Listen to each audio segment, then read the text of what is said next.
Hello, today's presentation is focusing on some basics of the Smith chart. I will try to keep it simple. We'll be looking at the paper Smith chart. The name Smith comes from Dr. Philip Smith, who invented the Smith chart. I believe it's somewhere in the 30s. He is a graduate of Tufts University from Boston and held a position at the Bell Telephone Research Division for a number of years.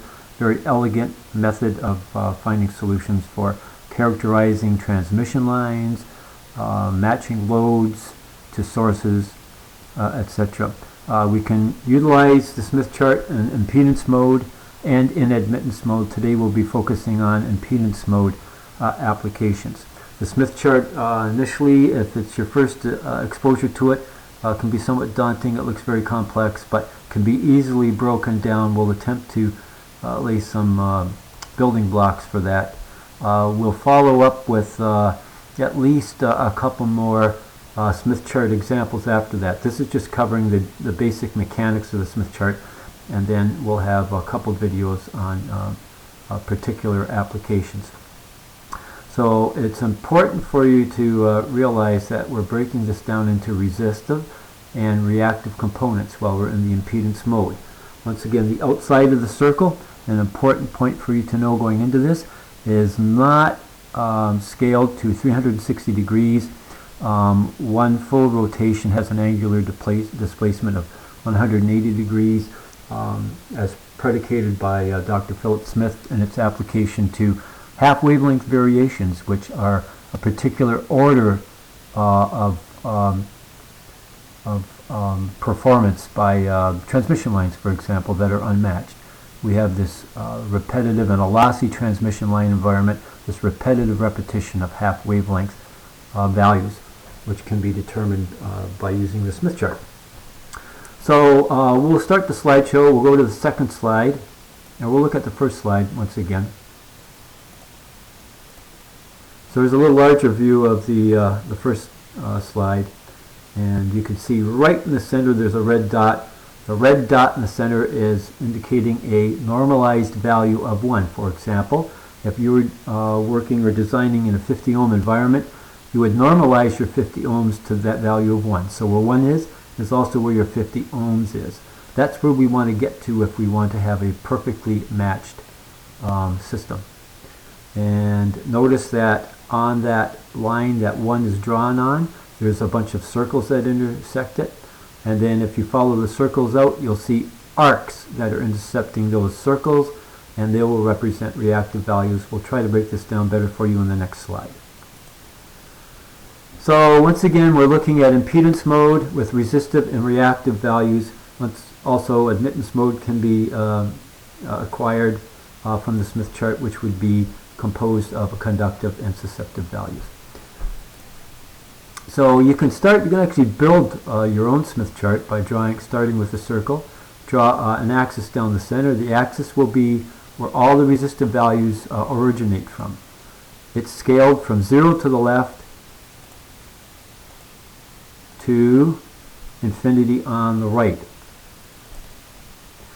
If you start at the center and draw a circle, you've now characterized on that circle every potential reactive component value that's associated with 50 ohms, or the normalized value of 1. It does not have to be 50 ohms. You may be characterizing it for video application of 75, and it's the beauty of being able to normalize your impedances to the Smith chart. Part 2 shows you how to do that.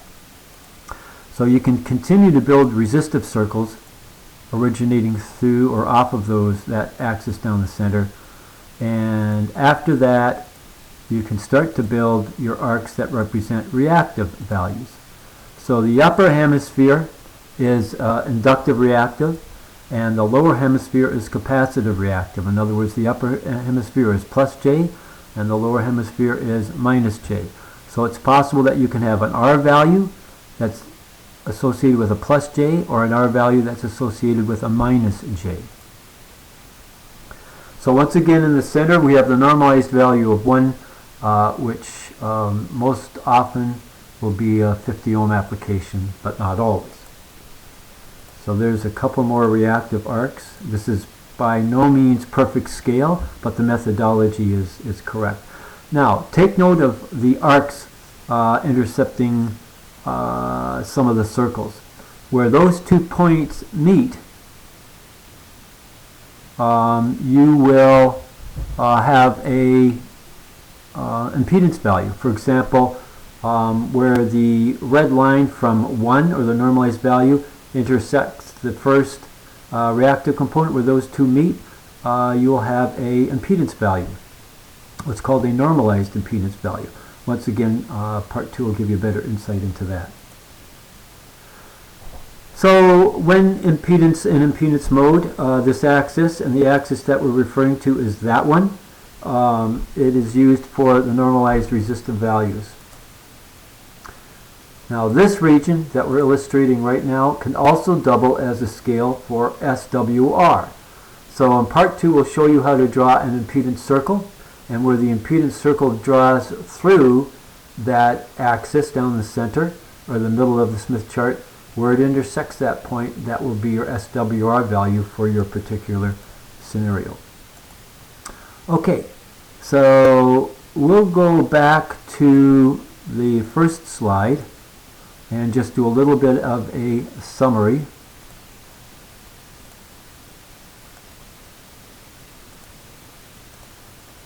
Once again, in summary, we sort of disregarded this in the second PowerPoint slide, but this region right in here are simply some sort of a fraction or value of half wavelength, 0 to 0.49 or 0 to 0.5 actually.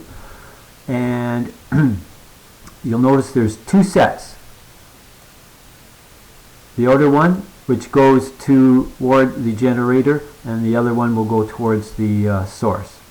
So counterclockwise and clockwise. We'll get into that in more detail in part 2. You'll also notice that right in here we've got angular values. If you look closely at it, it'll range from 0 to 180, not 360, but 0 to 180. And here's the axis that all the resistive values lie on. And for example, you can see this first circle that breaks out from that point. I'll try to draw it as accurately as I possibly can, and there we go. And here, for example, is a arc representing a reactive value. So you can hear this is a value of 2, and it's intercepting a value of 1. So we have a normalized value of 1 plus J2 as an example. If you multiply that by 50 ohms, you'll find out what your impedance is. That's easily done. 50 times 1 is 50, and 50 times 2 is 100. So we've got a unnormalized or real world impedance value of 50 plus J100. Okay, that ends our introduction to some of the mechanics of the Smith chart, and we'll look at a real example of characterizing a transmission line in part 2. Thank you very much.